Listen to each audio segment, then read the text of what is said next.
Welcome. Today we're diving into a quick and easy guide on how to change your email on Roblox using your Android device. Let's get started. First, make sure you open the Roblox app on your Android device. Once you're in, look down at the bottom right corner of your screen. You'll see a button labeled More. Go ahead and tap on that. Next, scroll down a bit until you find the Settings option. Tap on that to access your account settings. Now, look for Account Info and give that a tap as well. You'll see your current email address listed there. To change it, simply find the pencil icon located under Email Address. Tap that icon to proceed. Now it's time to enter your new email address. After typing it in, make sure to tap Change Email to save your changes. You're almost done.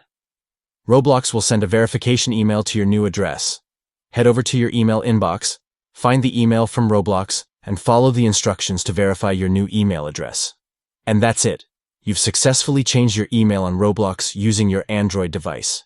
If you found this guide helpful, don't forget to like and subscribe for more tips. Happy gaming!